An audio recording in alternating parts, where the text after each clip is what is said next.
Ya, Anda masih bersama kami di Bincang Halo Indonesia dan kita masih membahas tentang permajaan angkutan umum. Kita kembali ke Pak Andri. Pak Andri, tadi sebelum break kita berbincang tentang sopir-sopir dari para operator ini yang kemudian ketika busnya diremajakan atau Metro Mini Kopajanya diremajakan, mau kemana sopir-sopirnya? Salah satunya adalah bisa menjadi sopir bergabung bergabung di sini. Nah, kemudian bagaimana salah satu hal yang dilakukan oleh Dishub untuk mentraining sopir-sopir ini, karena seperti kita tahu di lapangan bukan hanya masalah busnya atau armadanya yang buruk, tapi juga kualitas dari sopirnya. Seperti apa, Pak?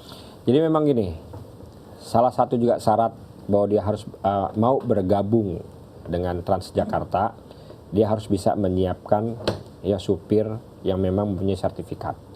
Itu loh.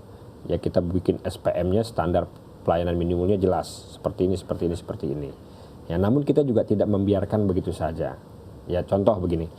Nah, kami ya sebentar lagi dalam bulan ini akan mendapatkan bantuan bus 600 dari Kementerian Perhubungan. Nah, yang akan dioperasionalkan oleh PPD. Nah, Pak Gubernur ya udah kita ambil saja dia. Ya bahkan ini nanti bus ini tidak hanya melayani wilayah DKI Jakarta, bisa langsung ke Bogor, Tangerang, jadi ke kota-kota satelit juga ya berarti ya. Dan akan kita bayar semuanya, kita siapkan PSO kita semuanya. Nah ini kan butuh banyak supir nih, ya kan, butuh banyak supir. Kalau seumpamanya kita baru mencapai belum bisa 24 jam, berarti 2 ya berarti 1.200 supir, 1.200 kenek. Ya. Betul kan? Betul. Nah, dia sambil melakukan permajaan, karena LKPP itu kan mungkin lama, 3-6 bulan baru tuh keluar tuh, karena memang penelitiannya, pengkajiannya detail, ya harus betul-betul sehat. Nah, sambil dia jalan ke sini, dia masuk saja di sini. Nah, tapi dia harus mau kita didik. Ya memang waktu itu didik, saya bilang berapa lama didiknya? Didiknya 2 minggu. Aduh, lama banget, kasihan dia. Anak bininya gimana pada saat pendidikan? Saya bilang, bisa nggak? Jadi memang nanti yang pertama dididik masalah kedisiplinan. Dia bekerja sama dengan TNI untuk mendidik masalah disiplin. Ya, selanjutnya kita juga dididik ya masalah etika segala macam, baru operasi. Saya bilang didik disiplin aja sama etika, kan masalah operasional itu sering kan begitu. Sudah paham ya? Sudah paham kan? Nah setelah itu baru sertifikat, baru setelah itu. Nah siapa yang membayar itu? Semuanya sudah ditanggung oleh pemerintah, dalam ini Kementerian Perhubungan. Sebenarnya udah enak banget, tinggal lu ikut aja, gitu loh. Karena masa pola pikirnya kan masih belum berubah nih, masih kadang-kadang masih bener nggak nih. Nah, seperti yang saya katakan tadi tuh, Kopaja 320 tuh lo lihat, udah bener tuh. Lo tanya dia tuh supirnya, gajinya berapa? Tanya dia tuh keneknya. Istilahnya bukan cuma janji ya Pak ya.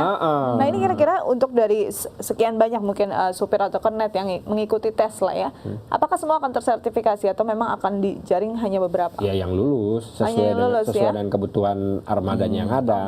Ya berarti standarisasinya apa kira-kira? Ya? Selain etikanya memang yang bisa ditatar? Iya, disiplinnya.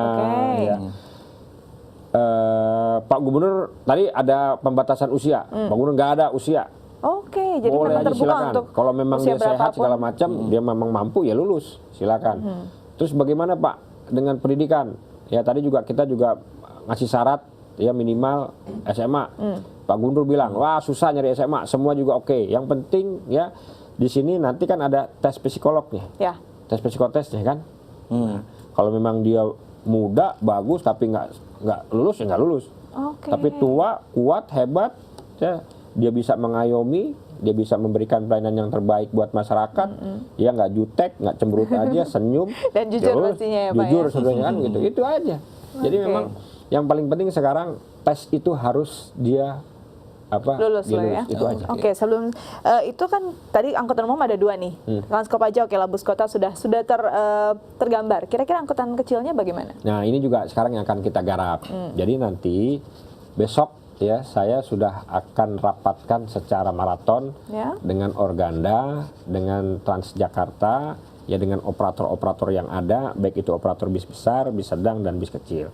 Nah rencana kita akan merubah semuanya. Karena kan kita sekarang sedang melakukan LRT, MRT, BRT, ya kan? Ini jangan harus bersinggungan nih, nggak boleh bersinggungan ini. Nah dulu kan kita bikin blueprintnya kayak gimana sih? Kita buka peta, ya kita klasifikasikan ya bahwa jalan kelas 1 tidak ada boleh lagi yang namanya bis sedang, bis kecil, semuanya harus bis besar, ya kan? Ngapain bis sedang, bis kecil jalan di berlintasan di jalan Kelas Sudirman 1 ya? Tamrin, Betul. ngapain? Nah, terus kita bikin lagi akan kelas 2. Kelas 2 itu hanya bis sedang. Nah, baru kelas 3 itu bis kecil, dalam ini angkot kecil. Nah, itu yang nanti akan menjadi feeder-feeder. Dia hanya menjadi pengumpan dan dia hanya menjadi angkutan di lingkungan. Oke, Seperti dengan trayek itu. yang mungkin juga Akan kita kecil routing, ya, kita lebih routing pendek lagi, ya.